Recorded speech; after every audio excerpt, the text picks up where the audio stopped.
અપરા એકાદશી વ્રત કથા ધન આપનારી એકાદશી.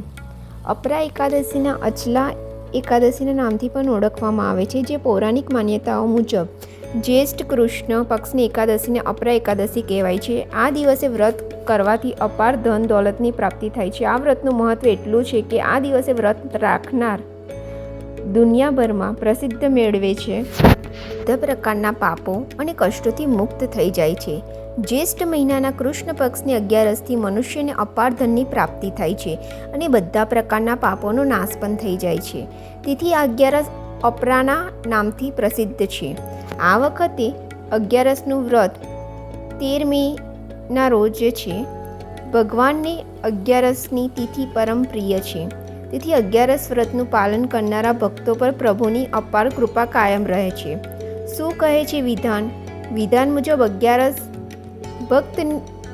ભક્તની જનની છે અને જનનીના આશીર્વાદથી જે રીતે બધા પ્રકારના સુખ બાળકને પ્રાપ્ત થાય છે, એવી જ રીતે અગિયારસના વ્રતનું પાલન કરવાથી મનુષ્યને પુણ્ય ફળની પ્રાપ્તિ થાય છે અને જે કામનાથી કોઈ વ્રત કરે છે એ પણ ચોક્કસ પૂર્ણ થાય છે. વ્રત ત્યાં સુધી પૂર્ણ નથી થતું જ્યાં સુધી તેના પાળના યોગ્ય સમય પર ન કરવામાં આવે.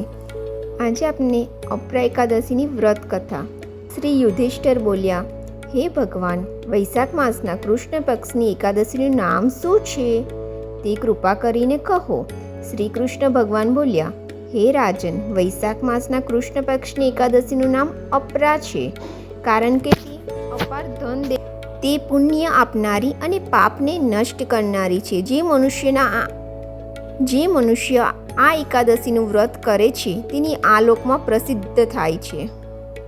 અપરા એકાદશીના વ્રતના પ્રભાવથી બ્રહ્મ હત્યા, ભૂત યોનિ, બીજાની નિંદા આદિના પાપ નષ્ટ થાય છે. આ વ્રતથી પર સ્ત્રીની સાથે ભોગ કરનારના પાપ નષ્ટ થાય છે. ખોટી સાક્ષી, અસત્ય ભાષણ, ખોટું વેદનું વાંચન, ખોટું શાસ્ત્ર બનાવવું, ખોટા જ્યોતિષ, ખોટા વેદ આદિ બધાના પાપ અપરા એકાદશીના વ્રતથી નષ્ટ થાય છે.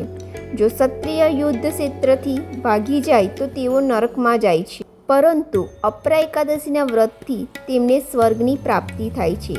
જે શિષ્ય ગુરુ પાસેથી વિદ્યા ગ્રહણ કર્યા પછી તેમની નિંદા કરે છે તે અવશ્ય નરકમાં જાય છે, પણ જો તે અપરા એકાદશીનું વ્રત કરે તો સ્વર્ગ પ્રાપ્ત થાય છે.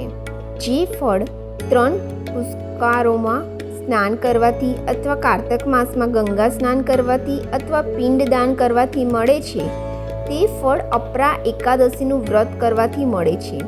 સિંહ રાશિવાળાને બૃહસ્પતિના દિવસે ગોમતીમાં સ્નાન કરવાથી, કુંભમાં શ્રી કેદારનાથજીના દર્શન કરવાથી તથા બદ્રિકાશ્રમમાં સંસન કરવાથી જે ફળ મળે છે તે ફળ અપરા એકાદશીના વ્રતના ફળની બરાબર છે. હાલમાં જે વિયાયેલી ગાય, ભૂમિ અથવા સવર્ણ દાનનું ફળ પણ આ વ્રતના ફળના બરોબર હોય છે. અપરા એકાદશીનું વ્રત પાપરૂપી અંધકારના નાશ માટે સૂર્ય સમાન છે. તેથી મનુષ્ય અપરા એકાદશીનું વ્રત અવશ્ય કરવું જોઈએ. આ વ્રત બધા વ્રતોમાં શ્રેષ્ઠ છે. અપરા એકાદશીનો દિવસે ભક્તિપૂર્વક એકાદશીનું વ્રત કરવું જોઈએ.